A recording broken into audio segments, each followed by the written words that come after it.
ఈ దేశాల్లో సూర్యుడు అస్తమించడు. సాధారణంగా 12 గంటలు పగలు ఉంటే మరో 12 గంటలు రాత్రి ఉంటుంది. కానీ కొన్ని దేశాల్లో వాచ్ చూసుకోకుంటే ఎప్పుడు తెల్లవారిందో, ఎప్పుడు చీకటి పడిందో కూడా తెలియదు. ఆర్కిటిక్ సర్కిల్లో ఉన్న కొన్ని ప్రదేశాల్లో కొద్ది రోజులు 24 గంటలు సూర్యుడి వెలుతురే ఉంటుంది.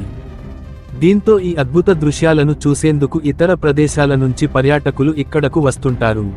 ఇంతకీ ఆ ప్రదేశాలేంటో తెలుసుకుందాం. ఎక్కువసేపు సూర్యోదయం ఉండే దేశాల్లో నార్వే ఒకటి.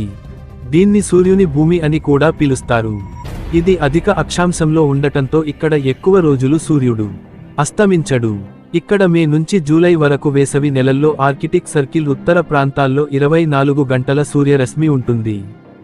మిగిలిన ప్రాంతాల్లో 20 గంటలు ఉంటుంది. సాధారణంగా వేసవి నుంచి విముక్తి పొందడానికి జలపాతాలు, పర్వతాలు, హిమనీనదాలు, అగ్నిపర్వతాలను చూసేందుకు ఐస్లాండ్కు ఎక్కువ వెళ్తుంటారు. అయితే ఇది కూడా ఆర్కిటిక్ సర్కిల్కు దగ్గరగా ఉంటుంది. దీంతో ఇక్కడ కూడా ఎక్కువసేపు సూర్యుడు ఉదయించే ఉంటాడు.